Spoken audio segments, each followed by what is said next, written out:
ആടിനെ പട്ടിയാക്കുക, പട്ടിയെ പേപ്പട്ടിയാക്കുക, എന്നിട്ട് തല്ലിക്കൊല്ലുക. ഇത് പലപ്പോഴും നമ്മുടെ മുമ്പിൽ സംഭവിച്ചിട്ടുള്ള കാര്യമാണ്. അത് നടപ്പാക്കിയിട്ടുള്ളത് മാധ്യമപ്രവർത്തകരാണ്. അതിൻ്റെ ഏറ്റവും ഒടുവിൽ അരങ്ങേറിക്കൊണ്ടിരിക്കുന്ന നാടകമാണ് ഇന്ന് മലയാളത്തിലെ പ്രധാന പത്രങ്ങളുടെ 1-ാം പേജിലുള്ള വാർത്ത. വിദേശ സഹകരണത്തിന് സെക്രട്ടറിയെ നിയമിച്ച സംസ്ഥാന സർക്കാർ നടപടിയെ രൂക്ഷമായി വിമർശിച്ച് കേന്ദ്രം. ഇക്കാര്യം വിദേശകാര്യ മന്ത്രാലയ വക്താവ് രൺധീർ ജയ്സ്വാൾ പറഞ്ഞു എന്നാണ് വാർത്ത. ഈ വാർത്ത മുഴുവൻ നിങ്ങൾ ഒന്നുകൂടി എടുത്ത് വായിച്ചു നോക്കുക. എവിടെയാണ് അദ്ദേഹം ഇക്കാര്യം പറഞ്ഞത്?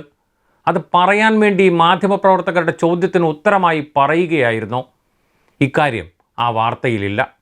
ഇനി ചോദ്യത്തിന് ഉത്തരമാണെങ്കിൽ എന്തായിരുന്നു ചോദ്യം? അതുകൂടി പറയണ്ടേ? ഇവിടെയാണ് ആ കൗശലം, ആടിനെ പേപ്പട്ടിയാക്കുന്ന മാപ്ര കൗശലം.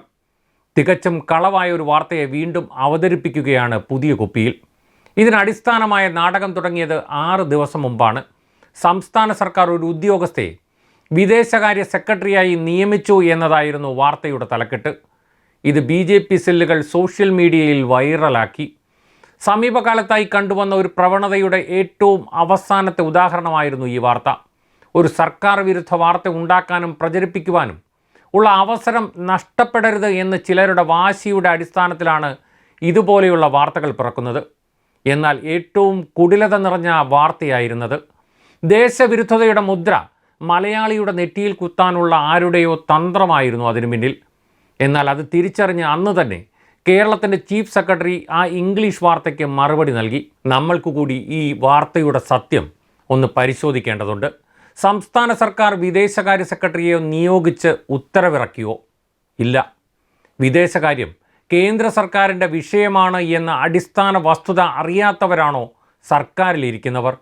അല്ല, അവർ കേന്ദ്ര സിവിൽ സർവീസ് ഉദ്യോഗസ്ഥരാണ്. ഇവർക്ക് കേന്ദ്ര നിയമത്തിന് വിരുദ്ധമായി ഉത്തരവിറക്കാൻ സാധിക്കുകയുമില്ല.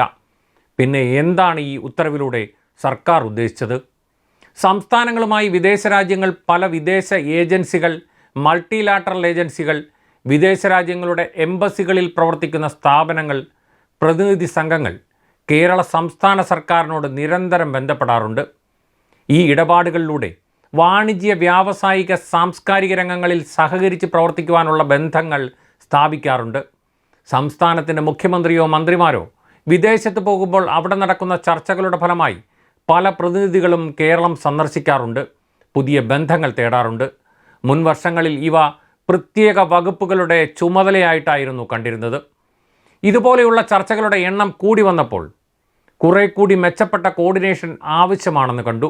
അതിനായി കുറച്ചു കാലം മുമ്പുണ്ടാക്കിയ സംവിധാനമാണ് എക്സ്റ്റേണൽ കോപ്പറേഷൻ എന്ന ഡിവിഷൻ.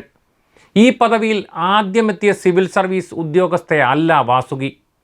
സമീപകാലം വരെ സംസ്ഥാന സർവീസിലുണ്ടായിരുന്ന പ്രിൻസിപ്പൽ സെക്രട്ടറി ശ്രീ സുമൻ ബില്ലയ്ക്കായിരുന്നു ഇതിൻ്റെ ചുമതല. അദ്ദേഹം കേന്ദ്ര സർവീസിലേക്ക് പോയപ്പോൾ ശ്രീമതി വാസുകിക്ക് നൽകി. അതാണിപ്പോൾ തകർത്തുവാരുന്ന വിവാദത്തിന് പിന്നിലെ കഥ. കേരളവും കേരളത്തിലെ ഭരണകൂടവും ഇന്ത്യ വിരുദ്ധരായി എന്തോ ചെയ്യുന്നുവെന്ന കപടത പരത്തുന്നവരാണ് ഈ വിവാദത്തിന് പിന്നിൽ എന്നതാണ് സത്യം.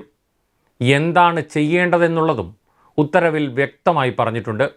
അതനുസരിച്ച് വിദേശ രാജ്യങ്ങളുമായി നയതന്ത്ര ബന്ധത്തിൽ ഏർപ്പെടാനും കേന്ദ്ര സർക്കാരിൻ്റെ അധികാരത്തിൽപ്പെടുന്ന വിഷയങ്ങളിൽ കൈകടത്താനുമല്ല, മറിച്ച് സംസ്ഥാനത്തിൻ്റെ വികസനത്തിനായുള്ള പദ്ധതികളുടെ ഏകോപനവും പുതിയ വിദേശ നിക്ഷേപകർ വരുമ്പോൾ അതിനുള്ള മികച്ച ബന്ധങ്ങൾ സ്ഥാപിക്കുവാനുമുള്ള ഉദ്യമത്തിൻ്റെ ഭാഗമായാണ് ഈ കാര്യങ്ങൾ സർക്കാർ ചെയ്തത്.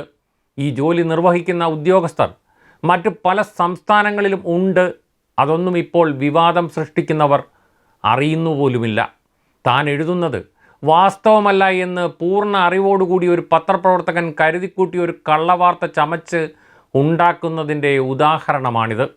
ഒരു വാർത്ത വന്നാൽ അതിൻ്റെ സ്രോതസ്സ് എന്ത് എന്ന് അന്വേഷിക്കാതെ, വസ്തുതയുണ്ടോ എന്ന് പരിശോധിക്കാതെ സർക്കാർ വിരുദ്ധ അഭിപ്രായവുമായി ഓടിയിറങ്ങാൻ താൽപ്പര്യമുള്ളവർ ഈ കള്ളവാർത്തയോട് പ്രതികരിക്കുന്നതും കണ്ടു. കേരളം മറ്റൊരു രാജ്യമായി മാറുകയാണോ എന്ന് വരെ ചിലർ പറയുന്നത് കേട്ടു. കഷ്ടമെന്നല്ലാതെ എന്തു പറയാൻ? ഇത്തരം കൂലി എഴുത്തുകാരെയാണ് ജനം മാപ്ര എന്ന് വിളിക്കുന്നത്. ഈ മാധ്യമ പ്രവർത്തനത്തിൻ്റെ പേരാണ് കൂലി എഴുത്ത് എന്നുകൂടി ഓർമ്മിപ്പിക്കുന്നു.